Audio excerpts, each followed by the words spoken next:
La superstición más peligrosa, de Larken Rose. Narración, Paola Mansi. Producción, El Blog del Tuco. Parte 4. La vida sin la superstición. Defensa sin autoridad. Aquellos que insisten en que el gobierno es necesario, a menudo plantean la cuestión de la defensa y la protección, afirmando que la sociedad sin el gobierno significaría que cualquiera podría hacer cualquier cosa, que no habría normas de comportamiento, ni reglas, ni consecuencias para quienes deciden cometer robos o asesinatos, y que, por lo tanto, la sociedad se derrumbaría en una violencia y un caos constantes. Tales preocupaciones, sin embargo, se basan en un profundo malentendido de la naturaleza humana y de lo que es el gobierno y de lo que no es.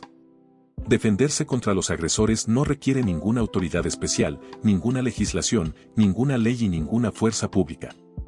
La fuerza defensiva está intrínsecamente justificada, independientemente de quien lo haga y de lo que diga cualquier ley. Y tener un medio formal y organizado para proporcionar tal fuerza defensiva a una comunidad tampoco requiere gobierno o ley. Cada individuo tiene el derecho de defenderse a sí mismo o defender a alguien más. Puede optar por contratar a otra persona para que preste servicios de defensa, ya sea porque es físicamente incapaz de defenderse o simplemente porque prefiere pagarle a otra persona para que lo haga. Y si un grupo de personas decide pagar para tener una organización de militares entrenados, con armas, vehículos, edificios y otros recursos que necesitan para defender su barrio o población, el resto de la gente también tiene ese derecho. En este punto, la mayoría de los creyentes en el gobierno protestarán, diciendo, eso es lo mismo que el gobierno. Pero no es el caso. Y aquí es donde la diferencia se hace evidente. Lo que un individuo no tiene derecho a hacer, lo que ningún grupo de personas, por grande que sea, tiene derecho a hacer, es contratar a otra persona, individuo o grupo, para que haga algo que un individuo normal no tiene derecho a hacer. No se puede contratar legítimamente a alguien para que cometa un robo, incluso aunque lo llamen impuestos, porque el individuo medio no tiene derecho a robar. No pueden contratar legítimamente a alguien para espiar y controlar por la fuerza las decisiones y comportamientos de sus vecinos, aunque lo llamen regulación. Aquellos en una sociedad apátrida se sentirían justificados en contratar a alguien para usar la fuerza solo en las formas muy limitadas y en las situaciones muy específicas, en las que cada individuo tendría el derecho a usar la fuerza, para defenderse de los agresores. En cambio, la mayor parte de los actos que llevan a cabo los llamados protectores del gobierno son de agresión, en vez de defendernos de semejantes actos. Algo de lo que ahora se clasifica como trabajo policial, de hecho, todo lo que la policía hace que es legítimo, noble, justo y útil para la sociedad, existiría igualmente sin el mito de la autoridad.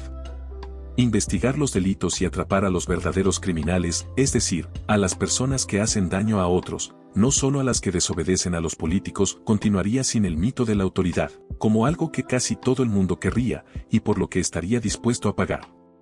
Lo demuestra el hecho de que ya existen detectives y empresas de seguridad privada, además de los servicios de protección del gobierno que todo el mundo se ve obligado a financiar, sean o no competentes en su trabajo. Solo habría una diferencia, aunque es una diferencia importante, aquellos que hacen el trabajo de investigar y proteger, en ausencia de la superstición de la autoridad, siempre serán vistos como que tienen exactamente los mismos derechos que todos los demás. Aunque presumiblemente estarían mejor equipados y mejor cualificados para hacer su trabajo que el ciudadano medio, sus acciones serían juzgadas según los mismos estándares que las acciones de cualquier otra persona, lo que no es el caso en absoluto de las llamadas fuerzas del orden actualmente. Los proveedores privados de protección también juzgarían sus propias acciones, no porque alguna autoridad les hubiera dicho que hicieran algo determinado, o porque sus acciones fueran consideradas legales por el gobierno, sino porque esas acciones, en su opinión personal, estuvieran intrínsecamente justificadas. La excusa de solo seguimos órdenes ya no convencería al público en general, sino que los propios agentes no podrían, ni siquiera imaginarlo, usar semejante excusa para evadir la responsabilidad de sus acciones, pues ya nadie se erigiría como autoridad sobre ellos. La policía no autoritaria, si es que se les llamara así, sería vista de manera muy diferente a como son ahora los agentes del gobierno. Sería obvio que no tienen el derecho de hacer algo que ninguna otra persona tampoco tiene derecho a hacer. Solo podrían ir a lugares, interrogar a la gente, usar la fuerza o hacer cualquier otra cosa, en situaciones en las que cualquier otra persona estuviera justificada para hacer lo mismo. Como resultado, la persona normal no tendría ninguna razón para sentir nerviosismo o miedo en su presencia, cosa que actualmente no ocurre cuando uno está en presencia de los agentes de la ley.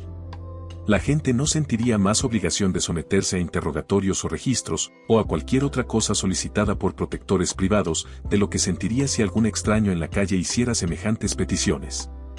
Y si un protector privado se volviera abusivo, o incluso violento, su víctima tendría el derecho de responder de la misma manera que lo haría si alguien más se comportara de esa manera. Más importante aún, el individuo que se resistiera a la agresión de un protector privado tendría el apoyo de sus vecinos, porque sus vecinos no se estarían imaginando tener ninguna obligación de inclinarse ante alguien por llevar una placa o citar una ley. La mejor manera de evitar que una organización de defensa se vuelva corrupta o fuera de control es a través de la capacidad de los clientes de hacer algo tan simple como dejar de pagar. Obviamente, nadie querría pagar para que una pandilla de matones lo oprima, pero la mayoría de la gente tampoco querría pagarle a una pandilla para que oprima a otras personas. Por mucho que la persona promedio quiera ver a los ladrones y asesinos atrapados y detenidos, también quiere asegurarse de que los inocentes no resulten perjudicados. Si los clientes de una compañía privada de seguridad descubrieran que sus protectores estuvieran acosando y atacando a personas inocentes, la inversa del tipo de comportamiento para el que fueron contratados, la cartera de clientes desaparecería instantáneamente y los matones quedarían sin negocio. Y si, a falta de una autoridad oficial, los matones decidieran obligar a sus antiguos clientes a seguir pagando, la reacción del pueblo sería rápida y severa, ya que nadie sentiría la obligación legal de dejarse oprimir. Un sistema de protección no autoritario también carecería de otro aspecto particularmente ridículo de casi todas las formas de defensa autoritarias.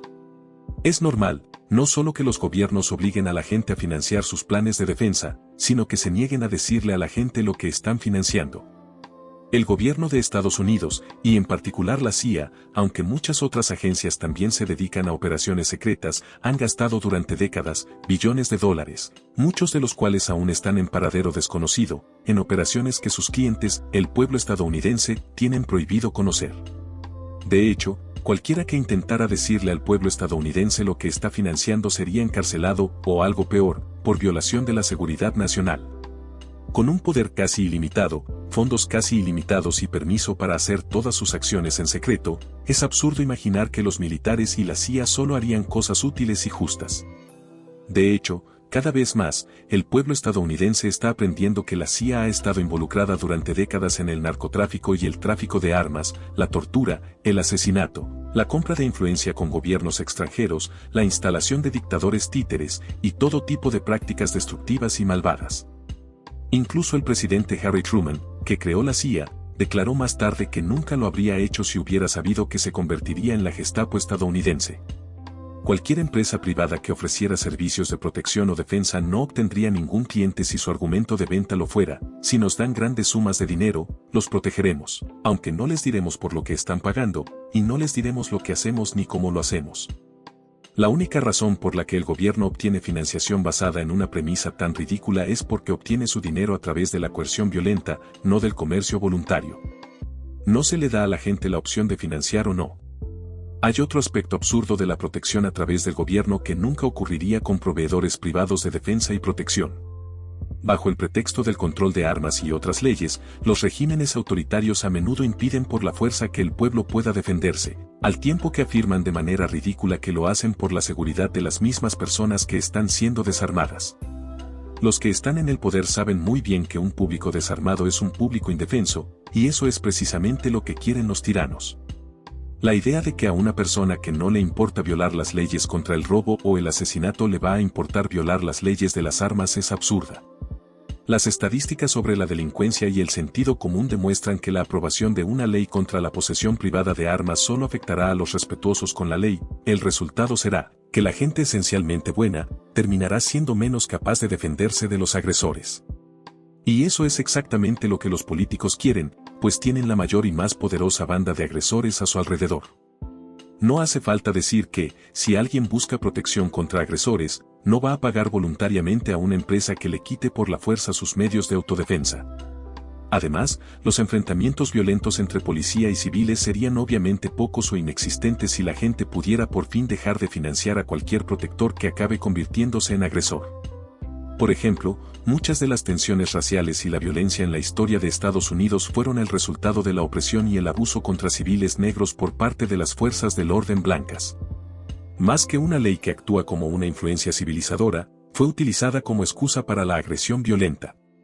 Si se les hubiera dado la opción, los habitantes de un barrio negro obviamente no hubieran pagado voluntariamente para que matones blancos racistas y sádicos los intimidaran y atacaran de forma regular. Muchos otros enfrentamientos violentos, en Estados Unidos y en otros lugares, también han sido el resultado de personas molestas con lo que su clase dominante les estaba haciendo. Esto incluiría la masacre de miles de manifestantes en la plaza de Tiananmen por el ejército chino en 1989, los asesinatos de varios manifestantes contra la guerra por la Guardia Nacional en Kent, Ohio, en 1970, y así sucesivamente.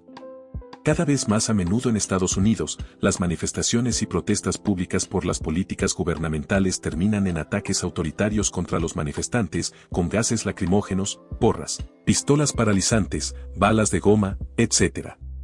Obviamente, nadie pagaría voluntariamente para que una pandilla de matones impida por la fuerza que esa misma gente diga libremente lo que piensa. Más importante aún, la motivación detrás de tales protestas es casi siempre el descontento por lo que los funcionarios del gobierno están haciendo contra la voluntad del pueblo, al menos algunos de ellos.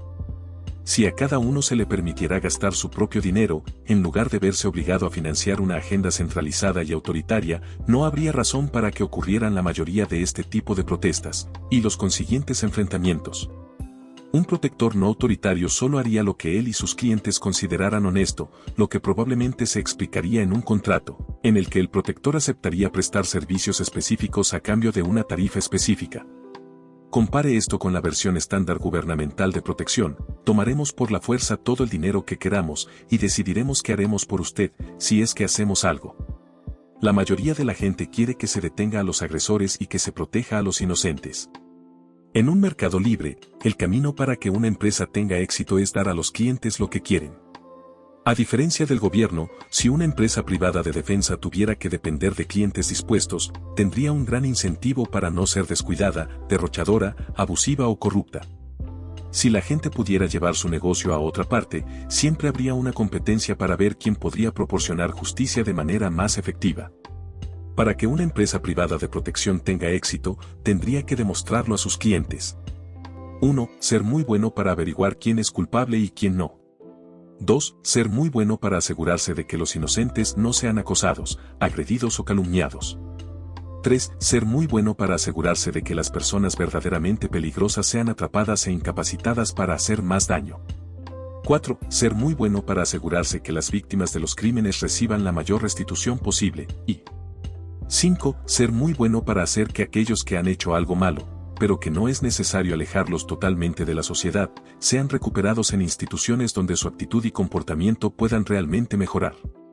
En contraste, los fiscales del gobierno se especializan en demonizar a los acusados y, además, consiguen un incentivo por obtener condenas o confesiones mediante coacción, conocidas como acuerdos de declaración de culpabilidad, independientemente de la culpabilidad o inocencia de los acusados. Los tribunales del gobierno constantemente liberan a personas que aún representan un peligro obvio para otros, mientras mantienen encerradas a millones de personas que no han hecho daño a nadie. El sistema penitenciario gubernamental, debido a cómo los presos son degradados, abusados y agredidos, tanto por los guardias como por otros reclusos, transforma a personas frustradas y enojadas en personas aún más frustradas y enojadas, convirtiendo a inocentes en delincuentes y a los delincuentes en peores delincuentes. Por si fuera poco, el pueblo es obligado a financiar ese sistema destructivo, lo quiera o no. Otro punto importante es que, en el caso de una empresa privada de protección, si un agente privado se convierte en abusivo, la reputación y la carrera de cualquier otro agente privado dependerá de cómo se denuncia y se persigue a este delincuente. Por el contrario, ahora se entiende universalmente que las fuerzas policiales gubernamentales protegen, ante todo, a las suyas propias. Cuando un policía es sorprendido haciendo algo corrupto, ilegal o violento, casi sin excepción, todos los demás policías ayudarán a encubrirlo o a defenderlo. Su funcionamiento se basa en la mentalidad pandillera, porque las personas que se ven obligadas a pagar sus salarios no son las personas a las que realmente tienen que responder, debido a que la mayoría de los empleados del gobierno responden a los políticos y ven al público en general como ganado, no como clientes. En contraste, el público en general vería a los defensores privados como sus amigos, sus aliados y sus empleados y, lo que es más importante, como sus iguales. No los verían como una autoridad ante la que deben humillarse, ni como una amenaza potencial constante a temer. Todos, incluyendo el propio agente contratado, reconocerían que no tiene más derechos que cualquier otra persona. Todo el mundo sabría que, si un agente privado cometiera un robo, una agresión o un asesinato, sería valorado y tratado exactamente como cualquier otro delincuente sería valorado y tratado. Un verdadero agente, que defienda la libertad y la propiedad, no solo no requiere creer en la autoridad, más bien al contrario, requiere una ausencia de dicha creencia. Quien se imagina a sí mismo con el derecho de controlar por la fuerza a los demás, aunque sea de manera limitada, va a tratar a la gente como le venga en gana. El agente de la ley que reparte multas por infracciones absurdas, detiene e interroga a personas sin causa justificada, y parece estar siempre buscando una razón para interferir en la vida diaria de las personas, no es un protector, y no merece respeto o cooperación.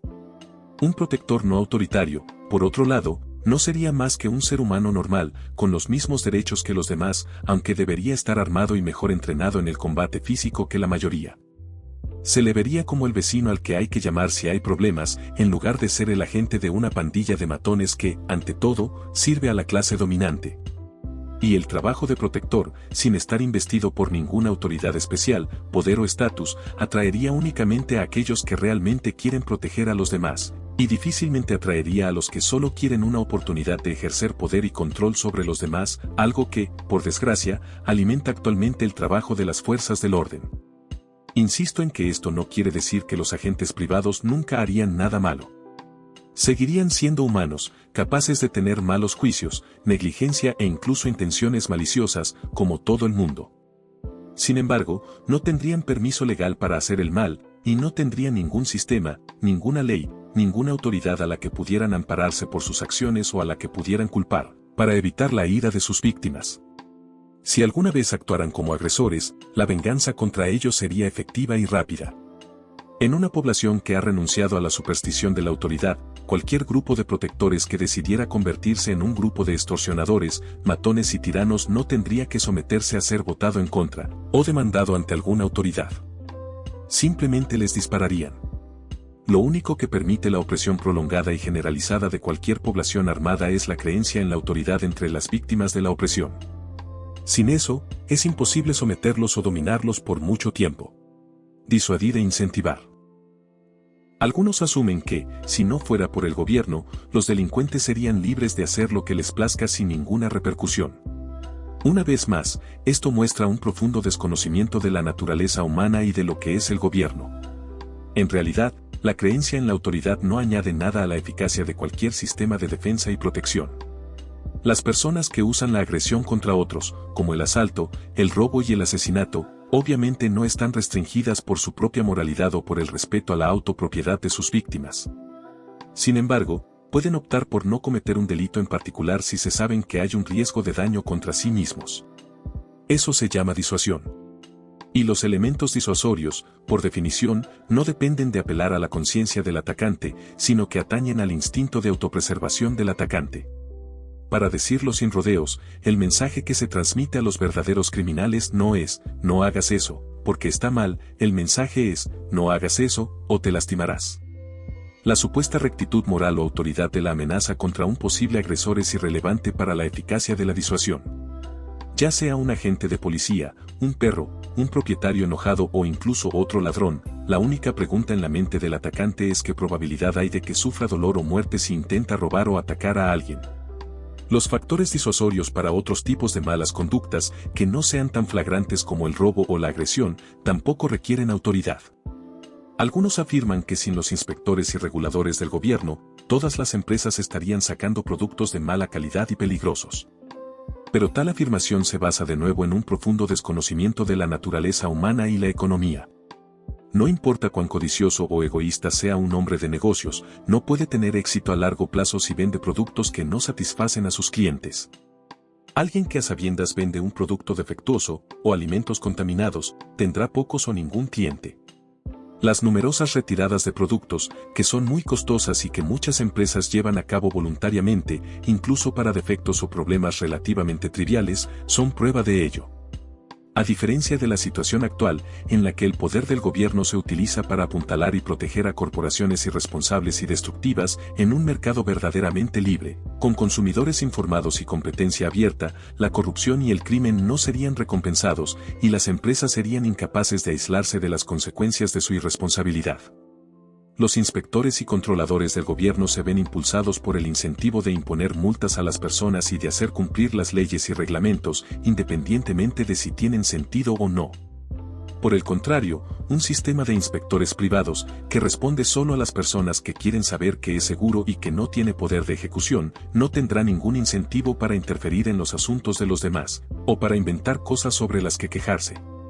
Las empresas podrían invitar voluntariamente a revisiones privadas de sus productos o sus instalaciones, como las que ya realizan Underwriters Laboratories, Consumer Reports y otros, con el fin de poder mostrar al público una opinión imparcial sobre la seguridad y fiabilidad de sus productos. Muchas empresas lo hacen hoy en día, además de tener que pasar por todos los obstáculos burocráticos que los gobiernos ponen en su camino. Muchas otras cuestiones podrían tratarse de manera similar, no autoritaria. Los inspectores privados de construcción, que ya se utilizan en muchas compañías inmobiliarias, tendrían el trabajo de determinar, en nombre de los compradores potenciales, cuán seguro y sano es un edificio. Además de los inspectores privados, los restaurantes podrían simplemente invitar a los clientes potenciales a examinar por sí mismos sus instalaciones. Todas estas acciones serían voluntarias. Un negocio podría elegir no tener ninguna inspección, y los clientes potenciales podrían elegir si desean, o no, acudir a ese negocio. El hecho de que se suponga que tantas cosas son problemas que la autoridad debe resolver, es una señal de pereza intelectual. Los clientes quieren productos de calidad, y los empresarios que quieren tener éxito deben proporcionar productos de calidad. Por lo tanto, a ambos les interesa poder demostrar objetivamente la calidad de los productos que se ofrecen.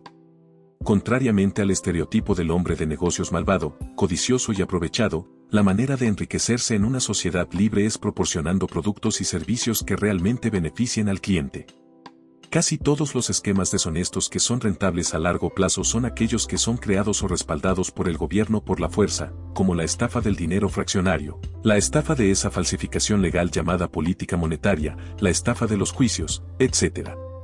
Incluso sin gobierno habría ocasionalmente conflictos graves. Por ejemplo, supongamos que una fábrica vierte desechos tóxicos en un río, matando a todos los peces río abajo en la propiedad de otros, lo que constituiría una forma de invasión y destrucción de la propiedad. La ausencia de autoridad no impediría a las víctimas hacer algo al respecto, de hecho, puede facilitarles hacer algo al respecto. En lugar de demandar en un tribunal gubernamental, donde se puede sobornar al juez para que apoye un negocio de miles de millones de dólares, la respuesta podría ser algo más efectiva, aunque parezca menos civilizada. La gente que vive en el río puede hacer algo tan simple como decirle al dueño de la fábrica que si sigue permitiendo que su contaminación fluya hacia sus propiedades, destruirán físicamente su fábrica. Obviamente, puede haber formas más educadas y pacíficas de resolver el problema, tales como boicots o dar publicidad a estas malas acciones. De cualquier manera, la gente puede crear un factor disuasorio efectivo contra el comportamiento inapropiado, especialmente cuando no hay un gobierno involucrado que pueda ser pagado y corrompido. Muchas de las contribuciones a la campaña equivalen ahora a simples sobornos para que los políticos miren hacia otro lado. De un mismo modo, los tribunales gubernamentales pueden encontrar fácilmente razones para desestimar cualquier demanda, permitiendo así que prosperen los criminales ricos, de los que causan víctimas reales. El cliché del hombre de negocios codicioso y malvado, a menudo, omite el hecho de que los crímenes a gran escala se cometen, generalmente, con la cooperación de funcionarios del gobierno. Sin la protección del gobierno, incluso el empresario más codicioso y despiadado tendría un gran cuidado en no enfadar a sus clientes, hasta el punto de que dejaran de comprar sus productos, o hasta el punto de que reaccionaran violentamente contra él. La mayoría de las personas, por lo general, serían reacias a usar la fuerza, sabiendo que solo ellas asumirían tanto la responsabilidad como los riesgos de hacerlo. Habría un gran interés en resolver las disputas y los desacuerdos de forma pacífica y de mutuo acuerdo. Por otro lado, cuando prevalece la creencia en el gobierno, no hay ningún incentivo para resolver las cosas pacíficamente, porque ganar la batalla política no supone ningún riesgo para quienes abogan por la violencia a través del gobierno. sin una clase dominante a la que ampararse, que impone legislativamente una agenda única para todos, la gente se vería obligada a tratar entre sí como adultos racionales, en lugar de como niños llorones e irresponsables. La gente estaría mucho más satisfecha por los intentos de cooperación y el compromiso pacífico, que por la lucha en pos de conseguir la espada del gobierno. Cuando la intimidación y la agresión ya no se reconocen como formas legítimas de interacción humana, los seres humanos aprenderán, por necesidad, a ser amables. Anarquía en acción. Mientras que mucha gente teme el concepto de anarquía, lo cierto es que casi todos experimentamos la anarquía de regularmente. Cuando la gente va a comprar alimentos o navega por el centro comercial, están viendo los resultados de una cooperación mutua no autoritaria. Nadie está obligado a producir ninguno de los productos ofrecidos, nadie está obligado a vender nada y nadie está obligado a comprar nada. Cada persona actúa en su propio interés, y todos los involucrados, productores, vendedores y compradores, se benefician del acuerdo. Todos los individuos se benefician, y la sociedad en general se beneficia, sin ningún tipo de coerción ni gobernantes involucrados. Existen innumerables ejemplos de eventos y organizaciones mutuamente voluntarias, cooperativas, pacíficas, eficientes y útiles que no involucran al gobierno. No obstante, aunque hay una miríada de ejemplos fácilmente disponibles de cómo la interacción anarquista eficiente, organizada y productiva se compara con casi todos los esfuerzos del gobierno, la gente todavía cree que los seres humanos que interactúan entre sí como iguales conducirían al caos y al caos. Cuando los coches circulan en una autovía de 4 carriles, o cuando la gente pasea por la acera, eso es anarquía en acción. Miles de millones de veces al día, las personas se turnan, dejan espacio para otros, y así sucesivamente, sin que ninguna autoridad les ordene hacerlo. Sí, claro, a veces hay gente desconsiderada, pero aún así, muy rara vez se produce un conflicto serio, algo más serio que un gesto grosero o una palabra de enojo. Los conflictos potenciales, desde discusiones menores hasta asuntos más serios, ocurren miles de millones de veces al día, y en la gran mayoría de los casos, se resuelven sin violencia y sin la participación de ninguna autoridad. Incluso en lo que respecta a los problemas más importantes, la gente a menudo encuentra formas de llegar a acuerdos mutuos. Si bien los métodos organizados y no gubernamentales de resolución de disputas, que utilizan arbitrajes, investigaciones y negociaciones, para resolver pacíficamente incluso los desacuerdos más importantes, la mayoría de los conflictos de intereses nunca llegan tan lejos. La mayoría de las personas, por lo general, se esfuerzan por evitar o resolver rápidamente posibles conflictos con otros. Aunque algunas personas señalan estas cosas como un indicador de la bondad inherente de la humanidad, a menudo hay otro factor que interviene. La mayoría de la gente simplemente no quiere las molestias y el estrés que conllevan las confrontaciones, y especialmente evita los riesgos que vienen con las confrontaciones violentas. Muchas personas ponen la otra mejilla con bastante frecuencia, no necesariamente porque sean pacientes y bondadosos, sino simplemente para evitar que les molesten con discusiones inútiles y pérdidas de tiempo. Muchos, cuando encuentran a alguien haciendo algo odioso, se dicen déjalo pasar, porque tienen cosas más importantes de las que preocuparse. En la mayoría de las personas, existe una fuerte tendencia a llevarse bien, aunque solo sea para su propio beneficio. Y si no hubiera una autoridad a la que dirigirse, ningún papá estado gigante al que llorarle, la gente manejaría los asuntos como adultos con mucha más frecuencia de lo que lo hacen ahora. Esto no quiere decir que toda diferencia de opinión terminaría pacíficamente sin autoridad, pero la disponibilidad de ese gigantesco club que forma el gobierno es una tentación constante para cualquiera que guarde rencor, quiera herir a alguien más o quiera obtener riquezas ganadas a través de litigios. Si no existiera, mucha menos gente acudiría o intensificaría los desacuerdos o disputas. Ya sea por caridad, cobardía o simplemente por el deseo de evitar los dolores de cabeza de un conflicto prolongado, muchas personas, incluso aquellos que tienen una queja legítima contra alguien más, seguramente dejarán el pasado atrás y continuarán con sus vidas. Crianza de los hijos antiautoritaria. La crianza de los hijos se basa tan a menudo en el autoritarismo que muchos ni siquiera pueden imaginarse cómo sería una crianza no autoritaria. Es importante distinguir qué efecto tendría la pérdida de la superstición de la autoridad en la crianza de los hijos. No significaría que los padres no pondrían restricciones sobre lo que sus hijos pueden hacer, ni tampoco evitaría que los padres controlen a sus hijos en contra de su voluntad en algunas situaciones. Pero cambiaría drásticamente la mentalidad tanto de los padres como de los hijos. Hoy en día, enseñar a los niños la diferencia entre el bien y el mal y enseñarles a obedecer es visto por la mayoría de la gente como la misma acción. Sin embargo, un padre puede ordenar a su hijo que haga algo malo con la misma facilidad con la que ordena que haga algo bueno.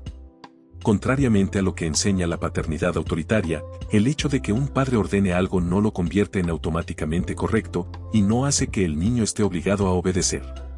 Si, por ejemplo, un padre ordena a su hijo que robe en una tienda, el niño no tiene la obligación moral de hacerlo, y la desobediencia estaría perfectamente justificada, aunque probablemente sea peligrosa para él.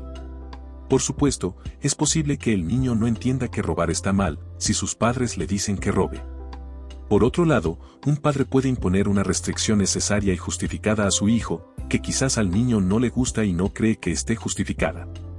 En cualquier caso, el niño solo está obligado a hacer lo que considere correcto. La alternativa sería que tenga la obligación moral de hacer lo que considera que está mal, lo cual es imposible.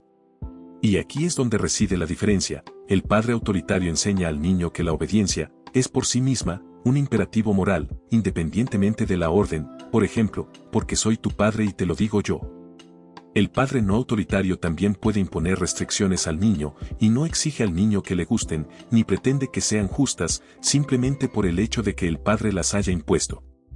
En otras palabras, el padre no autoritario puede ver esta necesidad, porque el niño todavía no tiene el conocimiento o la experiencia que le den suficiente competencia como para tomar sus propias decisiones de futuro, o deba tomar ciertas restricciones sobre el niño, con respecto a la hora de acostarse, la dieta, etc., pero no afirma que el niño tenga obligación moral de obedecer sin cuestionar.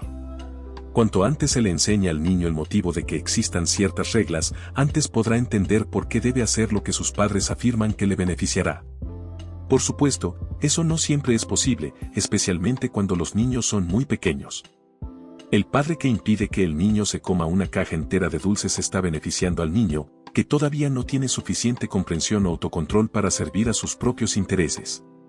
Pero enseñar al niño que debe sentir la obligación moral de acatar reglas que le parecen injustas, innecesarias, inútiles, estúpidas o incluso hirientes, solo porque una autoridad le dijo que lo hiciera, es enseñarle la lección más peligrosa que puede haber, que está moralmente obligado a soportar cosas injustas, innecesarias, inútiles, estúpidas o hirientes si se hacen a través de la autoridad. Para evitar transmitir la superstición de la autoridad, los padres nunca deben hacer uso del porque yo lo dije como razón por la que un niño debe hacer algo. El padre debe expresar que hay razones racionales para las restricciones, incluso aunque el niño todavía no pueda comprender esas razones. En otras palabras, al justificar las reglas, no es que los padres tengan el derecho de imponer por la fuerza dichas reglas a sus hijos, sino que dado que los padres, ojalá así sea, tienen mucho más entendimiento y conocimiento que los hijos, les corresponde tomar muchas de las decisiones del niño, hasta que tenga suficiente periplo vital para tomar sus propias decisiones. Aún más importante es cómo un padre controla el comportamiento que su hijo muestre hacia los demás. Es extremadamente importante enseñar a un niño que es totalmente incorrecto dañar intencionadamente a otra persona, excepto cuando sea necesario para defenderse a él o a un inocente. Pero si, en lugar de ese principio, el padre enseña obedéceme, pero luego ordena al niño que no golpee a los demás, le ha enseñado obediencia, pero no moralidad. Si el niño se abstiene de golpear a otros, no porque entienda que hacerlo está mal, sino porque se le dijo que no lo hiciera, entonces está funcionando de la misma manera que un robot amoral, y no ha aprendido nada acerca de ser un ser humano. El resultado práctico a corto plazo puede parecer el mismo en ambos casos, ya que el niño se abstendrá de golpear a otros, pero las lecciones aprendidas son muy diferentes. Cuando el niño al que solo se le enseñó a obedecer crezca, y alguna otra autoridad le diga que debe hacer daño a los demás, es casi seguro que lo hará, porque fue entrenado para hacer lo que se le dice. Por otro lado, el niño al que se le enseñó a respetar los derechos de los demás, y al que se le enseñaron los principios de la autopropiedad y la no agresión, no los abandonará a la ligera, ni siquiera aunque alguien que pretende ser autoridad le diga que lo haga. Los niños aprenden con el ejemplo. Si un niño ve a sus padres siempre actuando como sujetos sometidos a una clase dominante, el niño aprenderá a ser un esclavo. Si, en cambio, los padres demuestran en su vida diaria cómo usar y seguir su propio corazón y mente, el niño aprenderá a hacer lo mismo.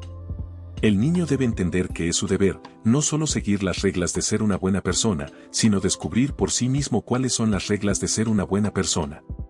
Las normas por las que se rige un autopropietario quizás pueden describirse como reglas, pero el valor de tales reglas no proviene del hecho de que una autoridad las haya emitido, sino porque el individuo cree que tales reglas describen un comportamiento inherentemente moral. Esto no significa que todos estén de acuerdo en lo que es moral, aunque existe un amplio consenso sobre algunos principios básicos. Pero incluso con el comportamiento de cada persona guiado por su propia comprensión imperfecta e incompleta del bien y del mal, los resultados generales mejorarían drásticamente en comparación con la alternativa autoritaria, en la que básicamente las personas buenas hacen cosas que saben que están equivocadas, porque se sienten obligadas a hacer lo que la autoridad les dice que hagan, como lo demuestran los experimentos de Milgram. Una vez más, a pesar de que muchas personas asumen falsamente que una sociedad sin una autoridad centralizada y reguladora significaría cada uno a la suya, la cooperación y los acuerdos de grupo no requieren autoridad, y aquellos niños que pasan sus años de formación aprendiendo a interactuar con diferentes personas de todas las edades sobre una base mutuamente voluntaria, en lugar de aprender a hacer ciegamente lo que se les dice, están mucho mejor preparados para formar relaciones y realizar esfuerzos conjuntos basados en el acuerdo, el compromiso y la cooperación. Esta interacción voluntaria puede tener lugar entre 2 personas o entre 2 millones. Incluso la limitada libertad experimentada por los estadounidenses ha demostrado que incluso las industrias extremadamente complejas pueden basarse por completo en la participación voluntaria y la cooperación de todos los implicados. Y la historia también ha demostrado que en el momento en que se utiliza un método de organización basado en el control centralizado y coercitivo, como ocurre en la llamada economía planificada, se produce una caída de la productividad y aparecen la pobreza y la esclavitud. Sin embargo, la mayoría de los niños siguen siendo criados en entornos autoritarios, con la afirmación de que eso los preparará mejor para la vida en el mundo real. En verdad, los prepara solo para una vida de esclavitud. A mitad de camino. En cualquier grupo de personas que haya abandonado el mito de la autoridad, ya sea que se trate de un pequeño grupo de amigos, de los habitantes de una ciudad o de la población de todo un continente, la frecuencia y la gravedad de los conflictos violentos y los actos de agresión dentro de ese grupo serán drásticamente menores que en cualquier otro lugar, donde la mayoría de la gente, a través del voto y de otras acciones políticas, aboga por la agresión y la perpetra de forma regular. Sin embargo, aunque los individuos en tal grupo tendrían poco que temerse los unos a los otros, probablemente tendrían que lidiar con actos de agresión de aquellos fuera del grupo que siguen en la creencia en el gobierno. Un individuo cuya mente ha sido liberada, pero que todavía vive en una sociedad infestada por el engaño de la autoridad, estará en constante riesgo de ser el blanco de una agresión autoritaria. Ser libre en la mente, comprender el concepto de ser dueño de uno mismo, no necesariamente hace que uno sea físicamente libre. Sin embargo, puede marcar una enorme diferencia positiva al abrir innumerables medios nuevos a través de los cuales la gente puede tratar de hacer frente a los intentos autoritarios de controlarlos, evitarlos o incluso resistirse a ellos. El individuo que se enorgullece de ser un ciudadano respetuoso con la ley solo tiene una manera de intentar alcanzar la libertad, que casi nunca es efectiva, rogando a sus amos que cambien sus leyes. Por otro lado, el que comprende que es dueño de sí mismo, que no le debe lealtad a ningún supuesto amo, y que no necesita permiso legislativo para ser libre, tiene muchas más opciones. Y cuanta más gente haya escapado de la superstición, más fácil será evitarla o resistirse. Por ejemplo, incluso un pequeño número de autopropietarios pueden crear canales de comercio que eludan los controles habituales y los esquemas de extorsión, vía impuestos, diseñados por los gobiernos. Irónicamente, esta forma totalmente legítima y moral de interacción voluntaria a menudo se denomina mercado negro o hacer negocios bajo la mesa, mientras que el sistema habitual de agresión, coerción y extorsión es visto como legítimo y justo por los creyentes en el gobierno. En realidad, la legitimidad de cualquier comercio, o de cualquier otra interacción humana, no depende de si alguna autoridad lo conoce y lo controla, como implica el concepto de mercado negro, sino de si lo que ocurre es mutuamente consensual. Aquellos que entienden esto pueden encontrar muchas maneras de eludir o derrotar los intentos del gobierno de controlarlos y explotarlos coercitivamente. Muchos actos de agresión realizados en nombre de la ley pueden ser evitados o abortados con bastante facilidad por un número relativamente pequeño de personas, siempre que no sientan la obligación moral automática de hacer lo que se les dice. Por supuesto, no siempre es así. Si esa banda llamada gobierno hace algo bien, es ejercer la fuerza bruta, ya sea en forma de acciones militares o con las fuerzas del orden nacionales. Sin embargo, en casi todos los casos, la mayor parte del poder que ejercen los que están en el gobierno es el resultado, no de armas, tanques y bombas, sino de la percepción de sus víctimas. Si el 99% de la población obedece a la clase dominante por un simple sentimiento de obligación, el 1% restante puede ser controlado por fuerza bruta, con la aprobación del 99%. Pero si un porcentaje más sustancial de la población no sintiera el deber de obedecer, la cantidad de fuerza bruta necesaria para controlarlo se volvería enorme. A saber, muchos de los habitantes de los Estados Unidos ahora renuncian a cerca de la mitad de lo que ganan en impuestos en varios niveles, y la mayoría se sienten obligados a hacerlo sin rechistar.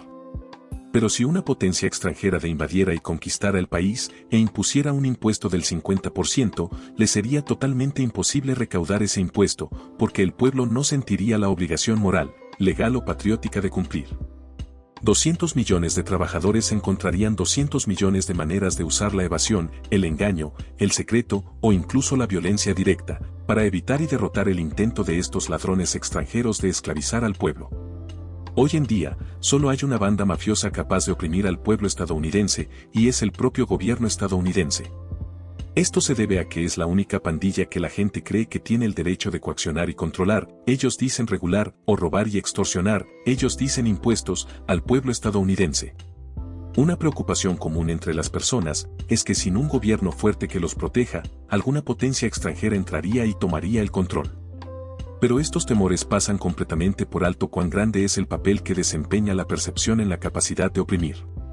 Un área del tamaño de Estados Unidos, habitada por 100 millones de propietarios de armas, además de otros 200 millones de personas que probablemente se convertirían en propietarios de armas si ocurriera una invasión, sería imposible de ocupar y controlar por la fuerza bruta solamente. La historia da muchos ejemplos, por ejemplo, el gueto de Varsovia en la Segunda Guerra Mundial, la guerra de Vietnam y las secuelas de la guerra en Irak, de cómo incluso un ejército permanente enorme y tecnológicamente avanzado puede ser frustrado indefinidamente por un número relativamente pequeño de insurgentes armados.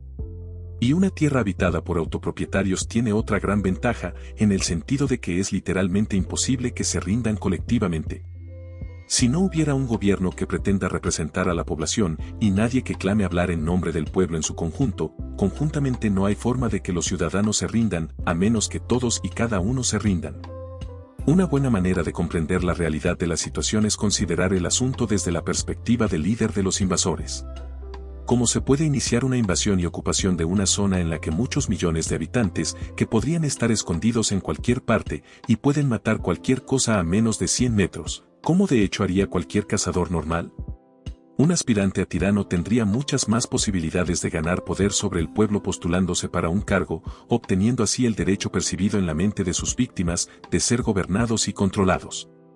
La opresión a gran escala, especialmente desde la llegada de las armas de fuego, depende mucho más del control mental que del control corporal.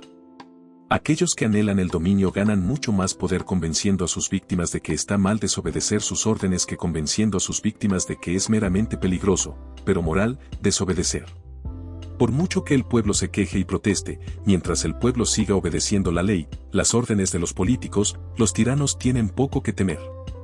Mientras sus intentos de controlar y extorsionar sean vistos como actos legales de autoridad y mientras el pueblo se sienta obligado a cumplirlos, a menos y hasta que la clase dominante cambie tales leyes, el pueblo seguirá esclavizado en cuerpo, porque seguirá esclavizado también en su mente.